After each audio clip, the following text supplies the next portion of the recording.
I watched from across the hospital conference room as my sister Emma's face drained of color, her perfectly manicured hands trembling around the acceptance letter she'd stolen from my desk 3 months ago, the letter that was supposed to be mine, the letter to the prestigious creative writing MFA program at Columbia University. "I'm sorry," Dean Richardson said, his voice cutting through the tension like a scalpel. "But we've discovered significant plagiarism in your application portfolio, Miss Carter. The stories you submitted were stolen verbatim from your sister's unpublished manuscripts." Emma's mouth opened and closed like a fish drowning in air. I should have felt triumphant. In my past life, I would have been destroyed by this moment. But now, standing here in my crisp white medical coat with my Johns Hopkins neurosurgery residency offer letter tucked safely in my portfolio, I felt nothing but cold satisfaction. This wasn't how it was supposed to go. None of this was supposed to happen. But then again, I wasn't supposed to die at 28. Alone in a psychiatric ward, my creative dreams shattered, my family's cruelty having driven me to the brink of madness. The memories of my previous life crashed over me in waves, as they had every day since I'd opened my eyes on the morning of my 18th birthday, 6 months before college applications were due. I'd woken up gasping, my 28-year-old consciousness crammed back into my teenage body, with 10 years of bitter memories flooding my brain like poison. In that first life, I'd been so naive, so hopeful. I'd loved writing since I was 7 years old, filling notebook after notebook with stories, characters, entire worlds sprung from my imagination. My English teachers praised my work. I won local competitions. By senior year of high school, I had a collection of short stories I'd polished until they gleamed, ready to submit to the top creative writing programs in the country. I was going to be a writer. It was the only thing I'd ever wanted. My parents, David and Margaret Carter, had other ideas. They'd always made it clear that Emma was the golden child, the beautiful one, the one destined for greatness. I was just the awkward, bookish older daughter who spent too much time in her own head. Emma was 2 years younger, but she'd always gotten everything she wanted. The bigger bedroom, the newer clothes, the private violin lessons, the encouragement and praise I desperately craved. Creative writing? My mother had scoffed when I told them my plans. That's not a real career, Claire. You need something practical, teaching maybe, or nursing. I'm applying to Columbia's creative writing program, I'd insisted, my voice small but determined. It's one of the best in the country. My father hadn't even looked up from his newspaper. We're not paying for that nonsense. If you want to waste your time on stories, do it in your spare time. Pick a real major. But I'd been stubborn. I'd applied anyway, using my babysitting money for the application fees. I'd gotten in. Full scholarship. Columbia University wanted me. Me, not Emma. Not my parents' perfect daughter. Me. I'd hidden the acceptance letter in my desk drawer, planning to tell them once I figured out how to make them understand. I'd been so stupid, so trusting. Emma had found it while snooping through my room, as she always did. And instead of congratulating me, instead of being happy for her sister, she'd done what she always did. She'd taken what was mine and made it hers. "Mom, Dad," she'd announced at dinner that night, her voice dripping with fake excitement. "I've decided what I want to study in college. Creative writing! At Columbia, isn't that amazing?" I'd frozen, my fork halfway to my mouth. "What?" "I've always loved writing," Emma continued, not even glancing at me. "I've been working on some stories in secret, and I really think I have talent. Claire inspired me." My mother's face had lit up in a way it never did for me. "That's wonderful, sweetheart. Of course we'll support you. Columbia is such a prestigious school."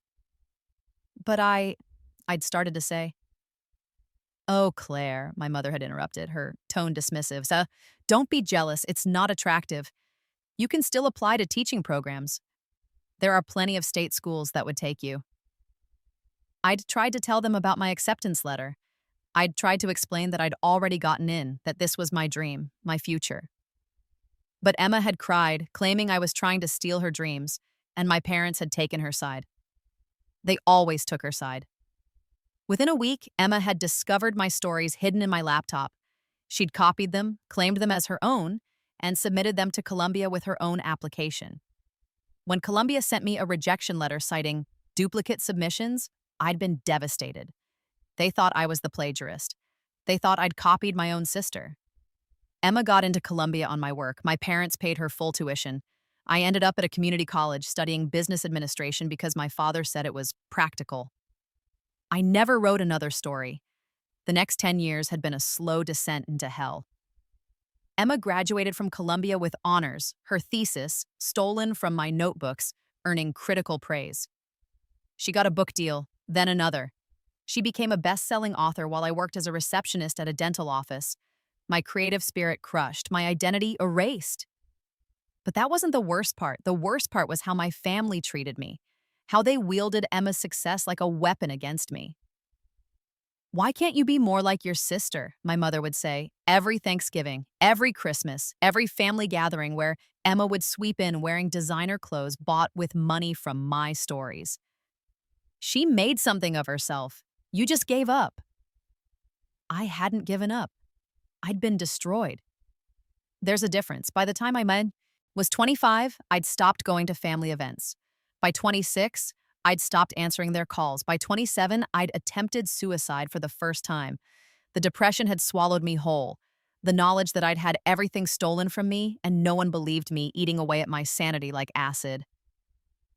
Emma published her fourth bestseller the day I was admitted to the psychiatric ward for the second time. The book was dedicated to my family who always believed in me. Not a single word of thanks to the sister whose stories she'd built her empire on. I died in that ward. Pills stolen from the nurse's cart. I'd been so tired, so defeated. I just wanted it to stop. Instead, I woke up 10 years earlier, 18 years old again, with all my memories intact and a burning fury in my chest that felt like swallowing fire. The second I'd realized what had happened, that I'd somehow been given another chance, I'd made a plan. Not a plan for revenge, not yet. First, a plan for survival, for success, for becoming someone Emma couldn't touch, couldn't copy, couldn't steal from. I'd locked my bedroom door, logged into my laptop, and deleted every story I'd ever written. Every single one. 10 years of work, gone. It had hurt like cutting off a limb, but I'd learned the hard way that anything I loved, Emma would take. So, I removed the ammunition. Then, I'd researched. In my previous life, I'd been so focused on creative writing that I'd ignored everything else. But I'd always been good at science, had always found biology and chemistry fascinating in a distant, abstract way. What if I'd pursued that instead? More importantly, what if I pursued something Emma could never copy? Something that required years of rigorous study, natural aptitude, and genuine dedication, none of which Emma possessed. She was beautiful and charming and knew how to manipulate people, but she'd never been willing to work hard for anything. She'd coasted through high school on her looks and my parents' money, getting tutors to do her homework, buying test answers from smarter students. Medicine. The answer came to me like a lightning bolt. Emma would never, could never become a doctor. She'd faint at the sight of blood. She'd failed chemistry twice in high school. She had no patience for memorization, no tolerance for the grueling study required. And most importantly, you couldn't plagiarize your way through medical school. You had to actually know the material, actually perform the procedures, actually save lives. It was perfect. I'd spent the next 6 months transforming myself. I'd studied obsessively, bringing my grades up from A's to A+s. I'd volunteered at the local hospital, shadowing doctors, learning everything I could about medicine. I'd joined the pre-med club at school, attended lectures, networked with professionals. I'd taken the SAT again and scored in the 99th rank. And I'd watched Emma carefully, waiting to see what she would do. At first, she'd been confused by my sudden disinterest in writing. "Why aren't you working on your stories anymore?" she'd asked one night, her tone falsely concerned as she lingered in my doorway. "Lost interest," I'd said shortly, not looking up from my anatomy textbook. "I'm thinking about medicine now." I'd seen the flash of relief in her eyes. Good. Let her think I'd given up on my dreams. Let her think the path was clear. She'd started snooping more aggressively after that, searching my room when I was at school, trying to log into my computer. But there was nothing to find. I'd learned to keep everything important in my head, And what I did write down, I kept in a locked safe. Only I knew the combination to. 3 months before college applications were due, Emma had announced her decision at dinner with her characteristic dramatic flair. "I've been thinking a lot about my future," she'd said, twirling her hair around her finger. "And I've decided I want to be a writer, a creative writer. I'm going to apply to Columbia's MFA program." I'd felt my mother's eyes on me, waiting for me to react, to fight back, to give Emma the satisfaction of my pain. Instead, I'd smiled. "That's great, Emma," I'd said, and I'd meant it. "I'm sure you'll do wonderfully. I'm applying to pre-med programs myself. Johns Hopkins is my top choice." The confusion on Emma's face had been delicious. This wasn't how it was supposed to go. I was supposed to fight her for it, supposed to care, supposed to give her something to steal. My mother had frowned. "Medicine? Since when are you interested in medicine?" "Since I started volunteering at the hospital," I'd explained calmly. "I've been shadowing Dr. Patterson in the ER for 6 months now. She's writing me a recommendation letter for Hopkins."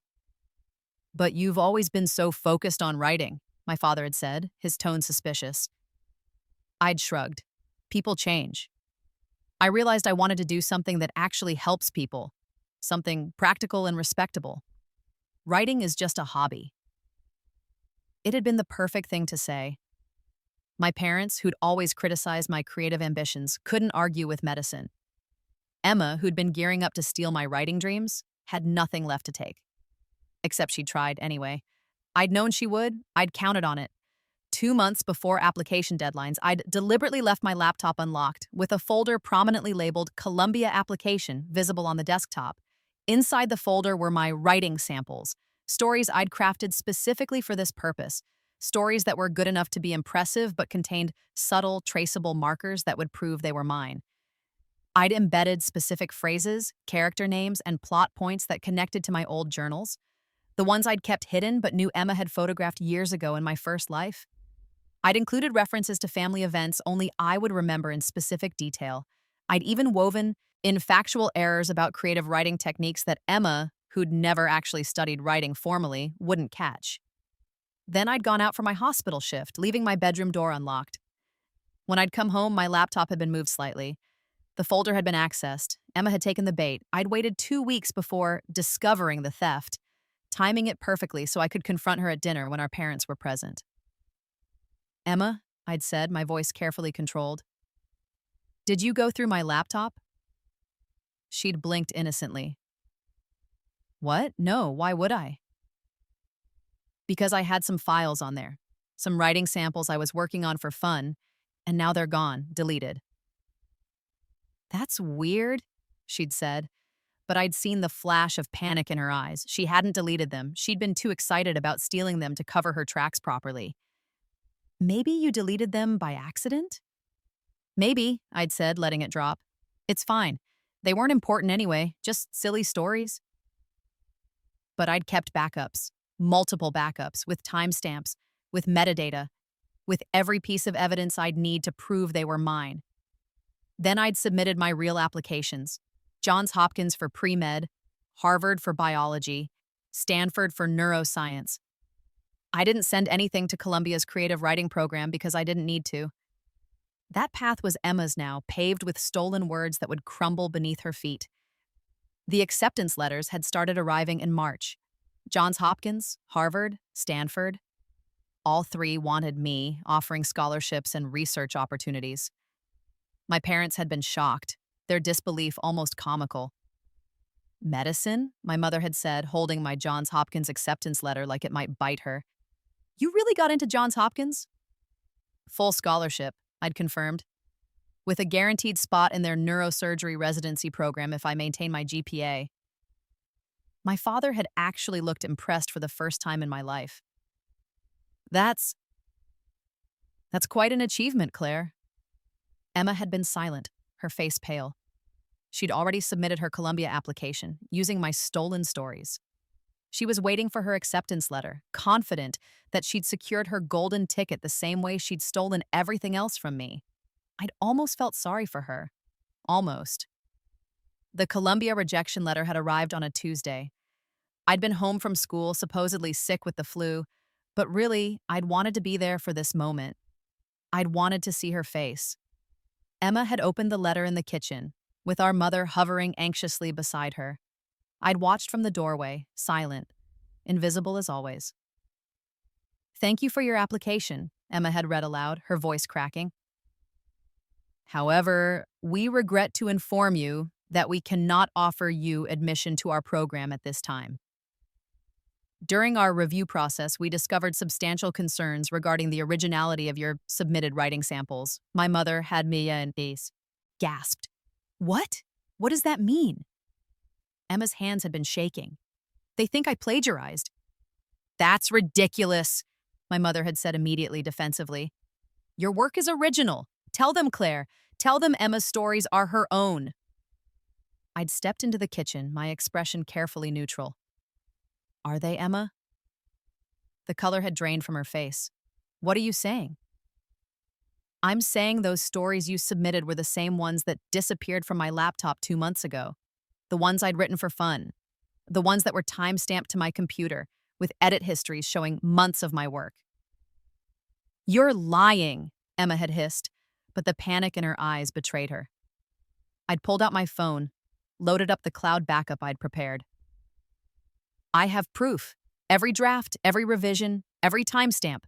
The stories are mine, Emma. You stole them, just like you were planning to steal my Columbia application in the first place." "That's absurd," my mother had shouted. "Claire, how dare you accuse your sister?" "I already sent the evidence to Columbia," I'd interrupted, my voice calm. They were very interested to see that the stories they received from Emma Carter were identical to the ones I'd been working on for months, complete with edit histories proving I was the original author. They called me last week to apologize for the confusion and to offer me a spot in their program. That part was a lie. Columbia had called, but I'd turned them down. I didn't want their program anymore. But Emma didn't need to know that. Emma had burst into tears, her perfectly applied mascara running down her cheeks in black rivers. "Mom, she's making this up. She's jealous because I'm talented and she's not." But even my mother had hesitated, looking between us with growing doubt. "Claire, do you really have proof?" I'd shown her the timestamps, the edit histories, the Google Docs version history showing months of my revisions, the photos I'd taken of my handwritten notes, dated and timestamped, the emails to myself containing early drafts sent weeks before Emma had decided to pursue writing. The evidence was overwhelming, irrefutable, and watching my mother's face as she realized the truth, that her golden child was a thief and a fraud, had been more satisfying than any revenge I could have imagined. "Emma," my mother had whispered, horrified, "did you steal Claire's work?" Emma had tried to deny it, tried to lie, but she'd never been good under pressure. Within minutes, she had dissolved into hysterical sobs, admitting everything between gasps. How she'd been snooping through my things for years, how she'd copied my stories, how she'd planned to build her writing career on my talent because she didn't have any of her own. My father had been silent through the entire confrontation, his face carved from stone. When Emma had finally run out of words, he'd turned to me. "Why didn't you tell us she was doing this?" "Would you have believed me?" I'd asked quietly. His silence was answer enough. That had been 3 months ago. Since then, Emma had tried to salvage her college prospects, but the plagiarism scandal had followed her everywhere. Columbia had blacklisted her. Other writing programs had rejected her applications once they learned about the theft. She'd ended up enrolling in the local community college, the same one I'd attended in my previous life, studying general education because she didn't know what else to do. Meanwhile, I'd thrived. I'd graduated valedictorian, delivered a speech about perseverance and integrity that had made Emma leave the auditorium in tears. I'd spent the summer completing an intensive research internship at Johns Hopkins, working in their neurosurgery department, assisting with groundbreaking studies on brain trauma recovery. I'd finally told my parents about what Emma had done in my previous life, or what she'd planned to do since I couldn't exactly explain the time travel aspect. I'd framed it as a pattern I'd discovered, showing them the evidence of her academic dishonesty throughout high school. The purchased test answers, the plagiarized essays, the times she'd cheated on exams. Evidence I'd carefully documented this time around, knowing they'd need proof to overcome their bias. My mother had been devastated. My father had been angry, but they couldn't deny the truth anymore. Their perfect daughter was a fraud, and the daughter they'd ignored and dismissed was the one with real talent, real integrity, real value. Emma had tried to apologize, had begged for forgiveness, had claimed she was just inspired by my work and didn't mean to plagiarize. But I'd seen this performance before. In my past life, she'd never apologized, never admitted wrongdoing. This act was just another manipulation, and I wasn't falling for it. "Save it," I'd told her coldly. "I know who you are. I've always known." But Emma wasn't finished. She never was. In my previous life, even after stealing my dreams, she'd continued to sabotage me, to undermine me, to ensure I stayed beneath her. I'd known she'd try something similar this time, some desperate attempt to drag me down to her level. I'd been prepared. It had started with small things. My medical textbooks going missing, coffee accidentally spilled on my research notes, my alarm being turned off before important exams. I'd documented everything, set up hidden cameras in my room, and waited for her to escalate. She had, of course. 2 weeks before I was supposed to leave for Johns Hopkins, Emma had tried to poison me. Not kill me, she wasn't that bold, but enough to make me sick, to make me miss my orientation, to sabotage my fresh start. She'd slipped prescription anxiety medication into my coffee, pills she'd stolen from my mother's medicine cabinet. In my previous life, I'd taken those same pills voluntarily, prescribed by psychiatrists trying to manage my depression. The irony was almost poetic. But I'd been watching. I'd seen her drop them in my cup while I was in the bathroom.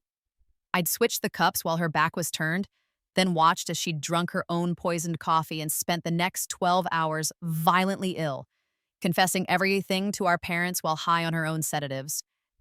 That had been the final straw. My parents had finally seen Emma for what she truly was. My father had demanded she move out.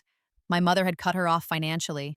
They'd apologized to me, profusely and tearfully, begging me to forgive them for years of favoritism and neglect. I'd accepted their apologies because they were my parents and some part of me still loved them. But I'd made it clear that my relationship with Emma was over, dead. She was nothing to me now but a cautionary tale. Which brought me to today, to this hospital conference room, to the moment I'd been waiting for. After the poisoning incident, Emma had spiraled. She'd dropped out of community college, unable to handle the shame and the academic rigor without being able to cheat. She'd tried to start a blog claiming to be a fiction writer, but without my stories to steal, she'd produced nothing but derivative, poorly written garbage that attracted no readers. Desperate and delusional, she'd made one final attempt to reclaim her stolen glory.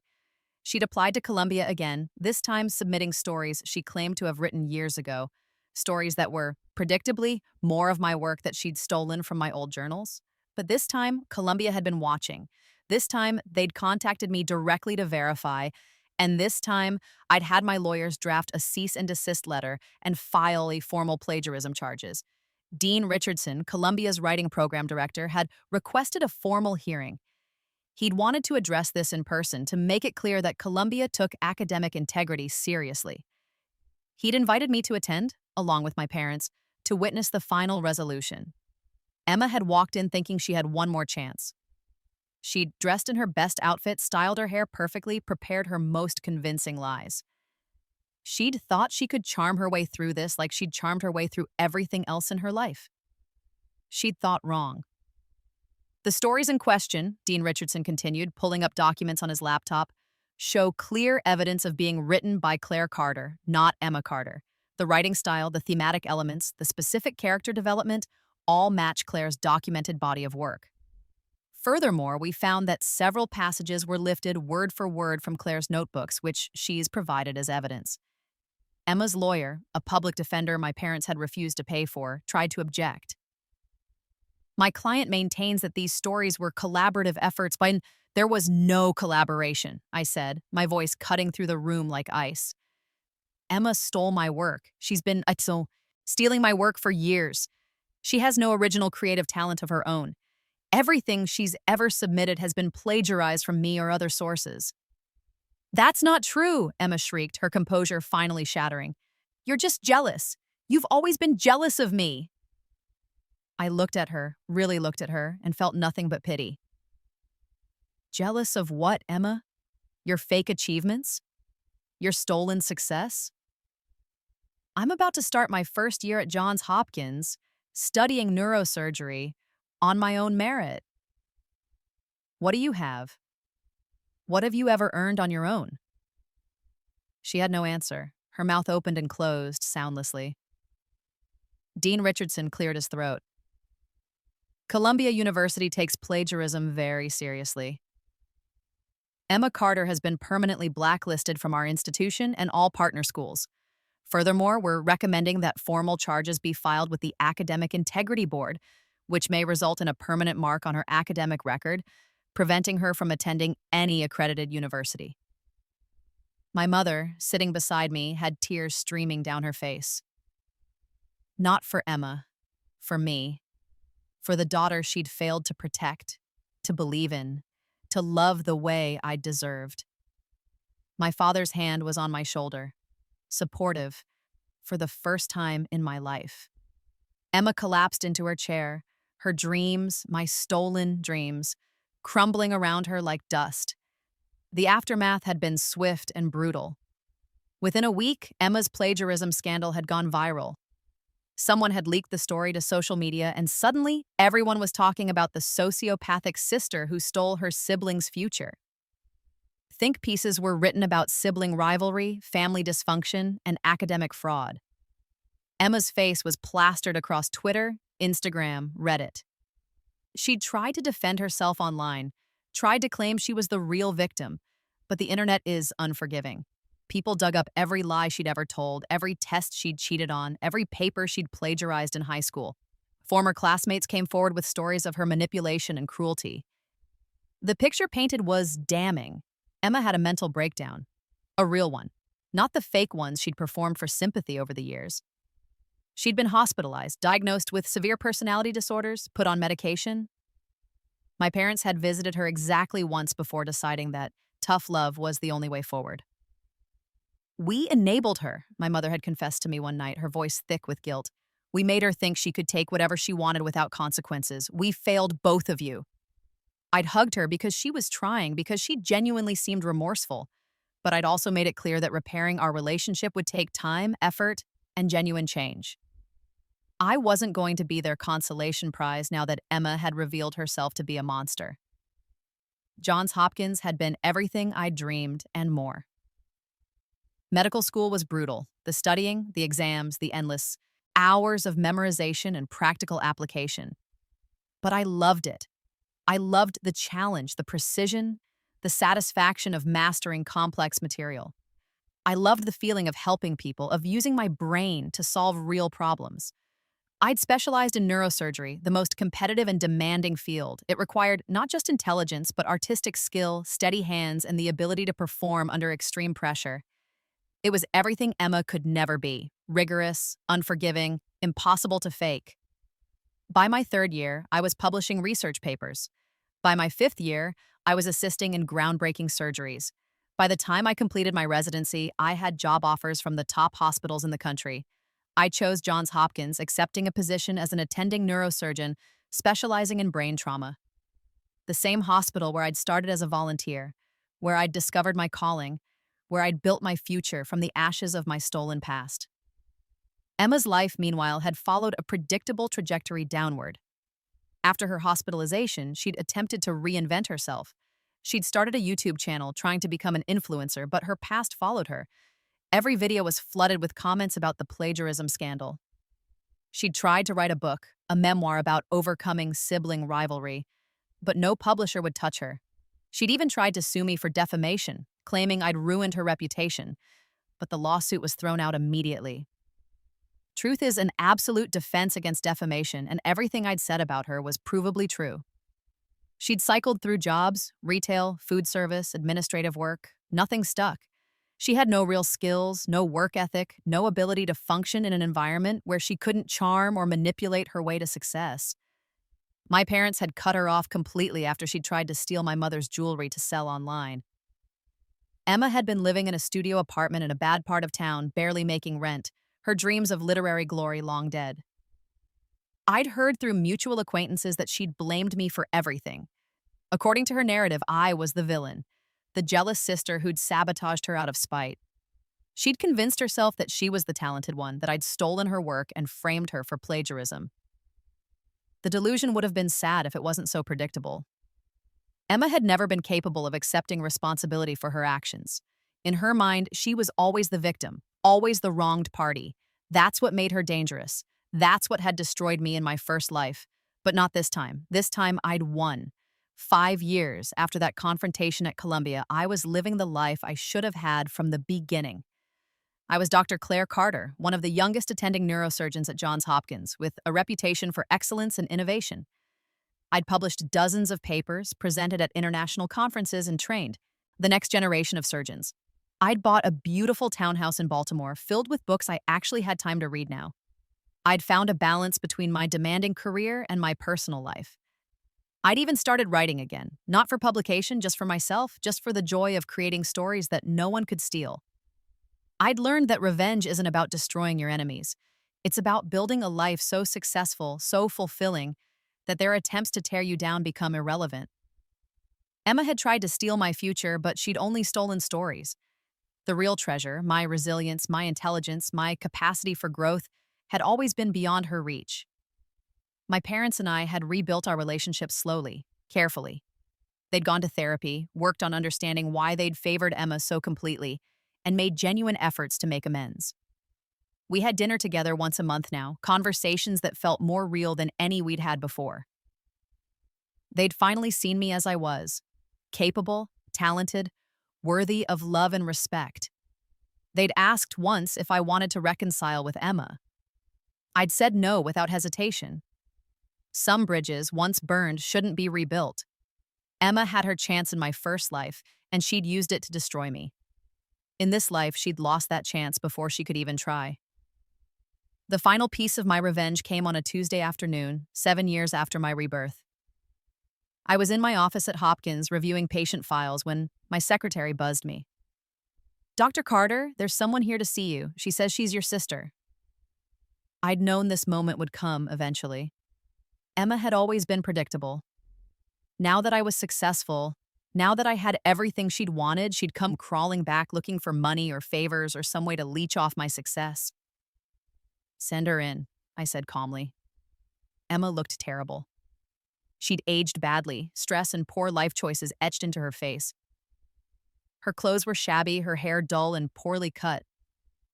She looked like what she was, a failure, a cautionary tale, a woman who'd bet everything on her ability to steal from others and lost. "Claire," she said, her voice small. "Thank you for seeing me." I leaned back in my chair, studying her. In my previous life, she'd been vibrant and confident, cruel in her beauty and power. Now she was diminished, powerless. It should have felt more satisfying than it did. "What do you want, Emma?" "I came to apologize," she said, and for the first time in her life, she actually sounded sincere. "For everything. For stealing your stories. For trying to poison you. For all the years of cruelty. I've been in therapy and I've finally started to understand what I did to you." I waited. There had to be more. "I'm not asking for forgiveness," she continued. "I know I don't deserve it, but I wanted you to know that I'm sorry and that I'm proud of you. You became everything I pretended to be. You're brilliant and talented, and you did it all on your own." It was the closest thing to genuine remorse I'd ever heard from her. Maybe therapy had actually helped. Maybe hitting rock bottom had forced her to confront her own toxicity. "Thank you for saying that," I said neutrally, "but I meant what I said 7 years ago. We're not sisters anymore, Emma. What you did to me both times isn't something I can forgive or forget." Her face crumpled. "I understand. I hope you find peace," I continued, and I meant it. Not because I'd forgiven her, but because her pain no longer affected me. Her suffering didn't bring me joy. She was simply irrelevant to my life now. I hope your therapy helps. I hope you build something real for yourself. Something that's actually yours. She nodded, tears streaming down her face. I'm trying. I'm working as a receptionist at a dental office. I almost laughed. The same job I'd had in my previous life. The poetry of it was almost too perfect. And I'm taking night classes, community college, just general education for now, but I'm thinking about, I don't know, maybe social work, helping people who've made mistakes like I did. That sounds like a good fit, I said. And I was being honest. Emma had always been good at reading people, at understanding their weaknesses. In the right context, with the right guidance, those skills could actually help others instead of destroying them. She stood, wiping her tears. I should go. I needed you to know that I'm sorry, that I know what I took from you, and that I'm genuinely happy you succeeded despite me. I walked her to the door. At the threshold, she turned back. What you said at the Columbia hearing, she said quietly, about me having no original talent. You were right. I've never created anything of value in my life. Everything I had was stolen from you. And now you're here, saving lives, and I'm... She trailed off, her voice breaking. You can still create something, Emma, I said, surprising myself with the gentleness in my tone. You're 28 years old. That's young. You have time to build a real life, to develop real skills, to become someone worthy of respect. But only if you actually try. Only if you stop looking for shortcuts and do the work. She nodded, fresh tears falling. I know, I'm trying to learn that. After she left, I stood at my office window, looking out over the Baltimore skyline. I felt strange, not triumphant exactly, but peaceful, complete. Emma had taken everything from me once, and it had destroyed me.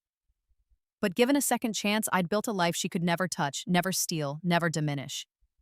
I'd become someone strong enough that her cruelty couldn't break me, successful enough that her theft was meaningless, powerful enough that her attempts at sabotage were laughable. That was the real victory, not her suffering, not her failure, but my absolute unassailable success. 10 years after my rebirth, I was giving the keynote speech at the American Association of Neurological Surgeons annual conference. The audience was packed with thousands of doctors from around the world, all there to hear about my groundbreaking research on brain trauma recovery. I stood at the podium in my tailored suit, looking out at the sea of faces, and felt a surge of gratitude for the impossible gift I'd been given. A second chance. A do-over. An opportunity to rewrite my story with knowledge and purpose. My parents were in the front row, beaming with pride. My colleagues and students filled the next several rows. And somewhere in the world, Emma was living a small, quiet life, hopefully learning to be content with less, hopefully building something real. I'd heard she'd graduated from community college with decent grades. She was working as a social worker now, helping at-risk youth. Not the glamorous life she'd dreamed of, not the literary celebrity she'd tried to steal from me, but honest work, real work, work that mattered. Maybe she'd finally learned, maybe she'd finally grown, maybe the therapy and the consequences and the hard lessons had changed her into someone better. Or maybe not. Honestly, it didn't matter to me anymore, because I'd learned the most important lesson of all. You can't build a life on stolen dreams. You can't fake your way to genuine success. And you can't destroy someone who refuses to stay broken. Emma had tried to steal my future, but she'd only ever had access to the surface level. My stories, my applications, my apparent dreams. She'd never understood the deeper truth, that success comes from resilience, from genuine talent, from the willingness to work harder than anyone else even when the world is against you. Those qualities couldn't be plagiarized. They couldn't be stolen from a laptop or copied from a notebook.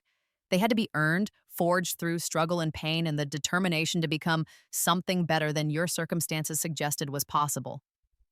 I had died in my first life. I'd been broken, destroyed, driven to suicide by the cumulative weight of my sister's cruelty and my family's indifference. But I'd been given something miraculous.